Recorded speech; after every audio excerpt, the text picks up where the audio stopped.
Hello, welcome back. My name is Jo, and in April of 2025, I took the DELE B2 exam. Some background, if you are new around here, I had been studying Spanish for approximately 5 years, some years more actively than others for sure, and originally I focused primarily on comprehensible input or just massive input. So my comprehension skills were and still are significantly higher than my production skills. So as far as the exam itself, I signed up for and started preparing approximately 3.5 months. I think I started actually the week of Christmas. I used a course by DELE, which is about €100, I think, and it primarily teaches you how to take the exam. So it's not teaching you like to get to the B2 level, it's teaching you how to take the DELE exam. And I do think this was really beneficial, particularly if you've not taken a language exam before, which I have not. You can certainly do it without a course like this. You can watch videos about the structure of the exam, read other people's experiences, read all of the official materials. If you do not have the finances for that in addition to the exam itself, because the exam itself is quite expensive, then definitely it's totally doable without, but I did find it extremely helpful. So that was really great. This is not, affiliated in any way with her. I just was familiar with the channel on YouTube, which is also a great resource, and decided to go ahead and get the course.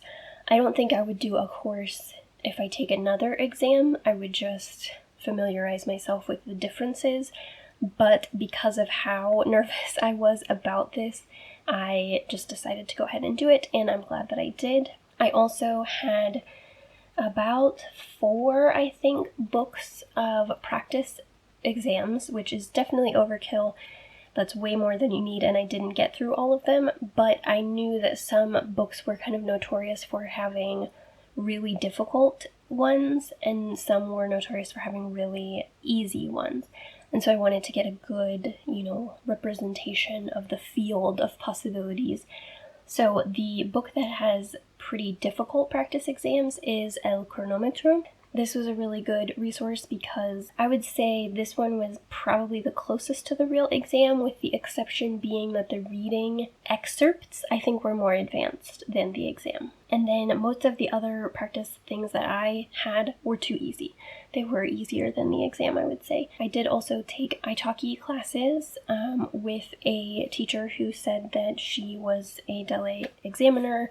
I don't know if that's true or not, but I don't specifically recommend this teacher, but I do definitely recommend finding someone who is very familiar with the exam, who can work with you. I was using a gift card in order to not actually spend more money on this endeavor, so I only really had the option to take 3, so I really wanted to maximize the time that we spent, and she was really great about that. It was super efficient the way that she did the classes. She would send a speaking and writing prompt, or multiple of them, before the class. I would write my, written prompts and prepare for the speaking prompts before the class, so that we could spend the entire hour of class time exclusively on doing the practice, getting feedback on the practice, getting feedback on the written things, etc. So I highly recommend that as well if you have the option of getting any kind of live feedback. If not, there are subreddits like WriteStreak ES that you can get feedback on your writing. It's a little bit harder to find feedback for spoken things, but you can. I think there's a Speak Streak or something like that. I recorded a clip after I came out of the exam in order to have everything fresh in my mind, so I will play that now before we go into my results at the end. Hello. We've made it. We're done. So first is the reading. I found the reading quite easy, I think. Obviously, I'm saying all of this and I have no idea how I did, but I As usual, my most questionable problem was the one that focuses on grammar. There were like maybe just two questions on that one that I wasn't sure about. Then there were a couple others that maybe, but overall I felt very confident about the reading, and I finished very early, so I was able to read a bunch of the listening questions early, which is good. The listening, overall, I found it fine. There were two real life audios, and they were quite a bit more difficult than most of the ones that I have seen in practice tests. So definitely be aware of that. El Cronómetro is the book that has the most difficult practice tests. So yeah, definitely don't count on most books to have accurate practice tests. It's kind of like somewhere in between, I would say, Cronómetro and the other ones. But the audios were actually as difficult. So yeah, anyway, the last one I think was a Cuban accent.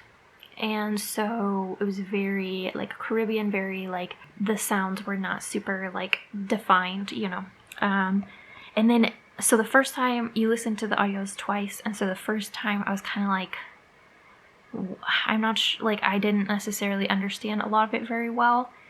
I understood the gist of it, but not enough to answer the questions.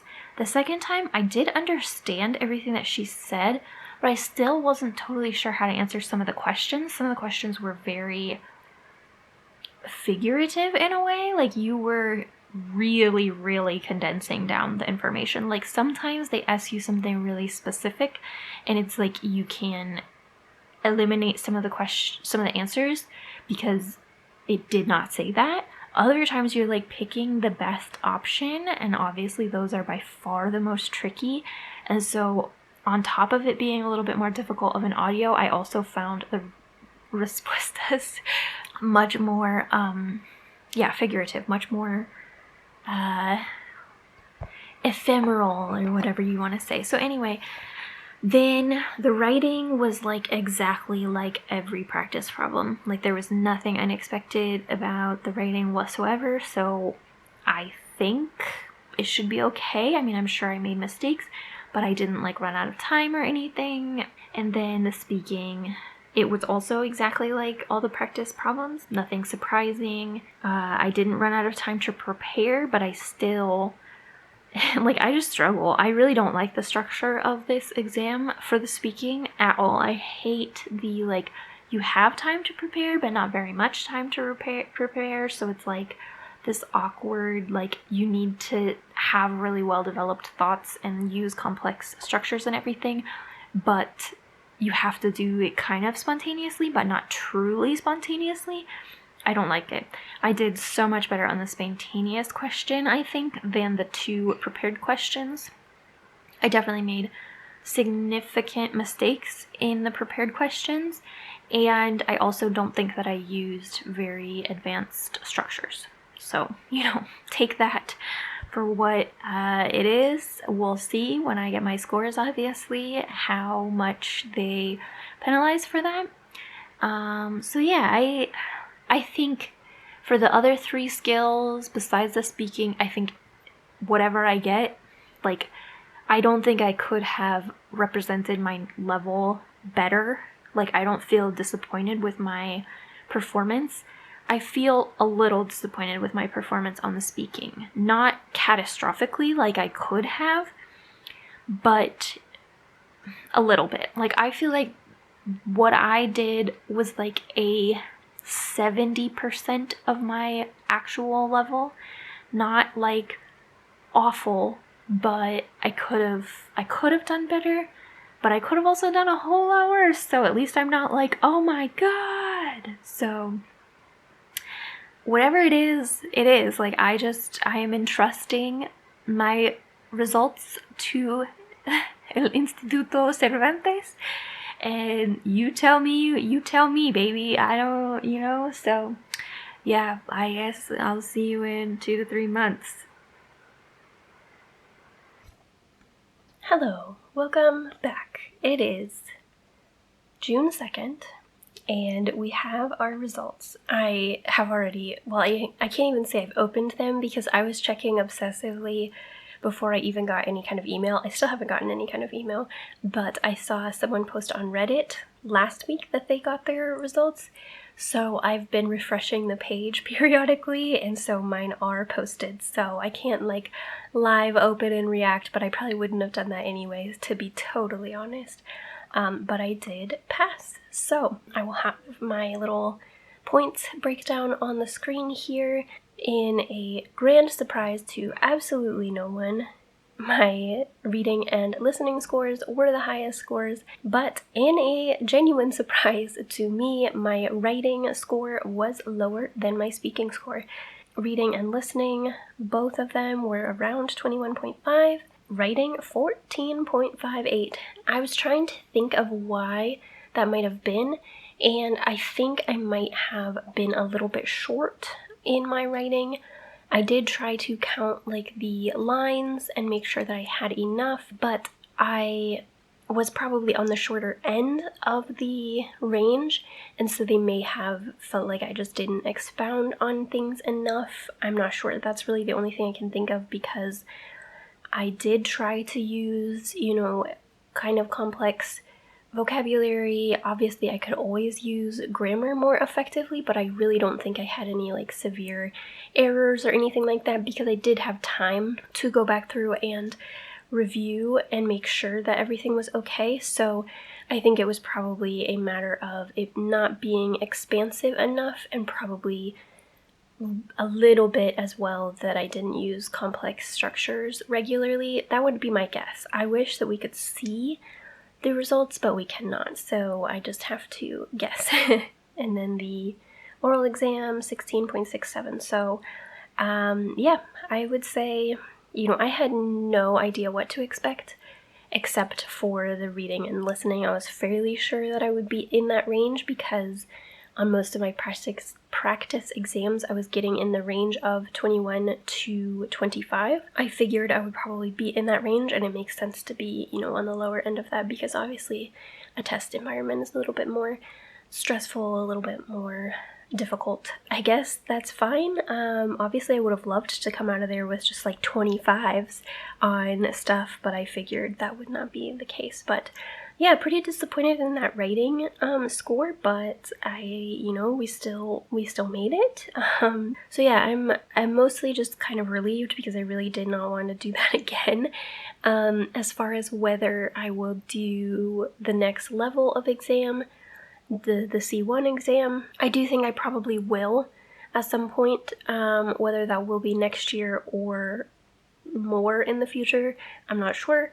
Depends on how motivated I'm feeling next year, I guess. Obviously, this is not like blowing this exam out of the water. Like, it's not like, oh wow, she could have taken the C1 instead and been fine. Like, it's more like, okay, that's fine, So yeah, I definitely would need to pretty seriously hit the books for the C1, so we'll see how much I feel like doing that. Yeah, I forget entirely what I said in my previous clips, and I also forget almost everything about the exam at this point, so hopefully those clips were helpful. That's why I recorded them at the time that I recorded them, because I knew by the time this came around I wouldn't remember anything.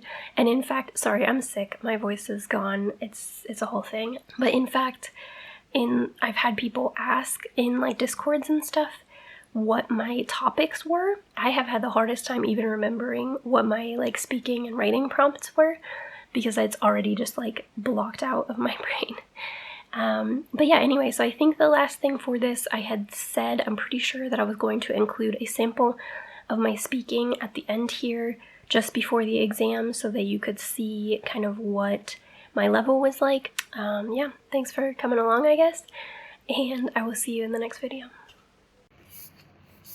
El tema del que voy a hablar hoy es la falta de evaluación de la educación y los resultados muy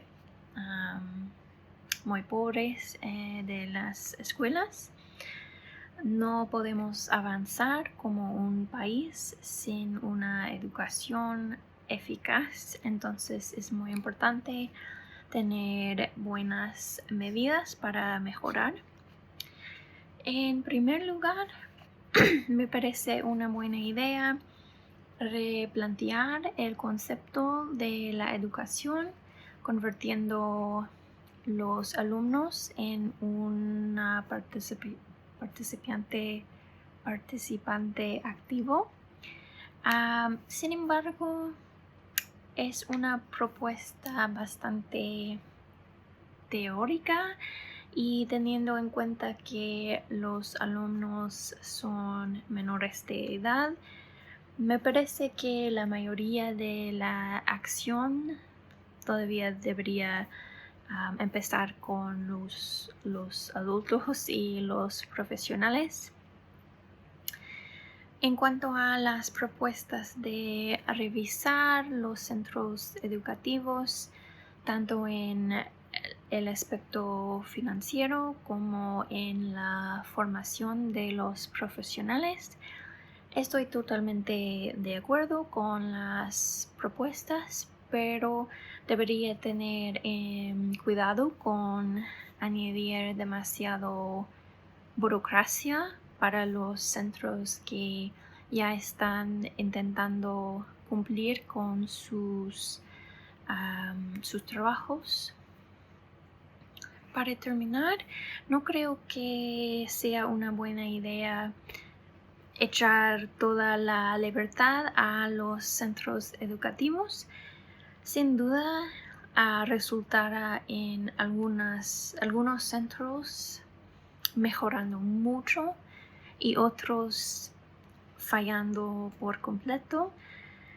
Tal vez podamos hacer investigaciones controladas en algunos centros para probar nuevos métodos y averiguar cuáles tendrán mejores efectos.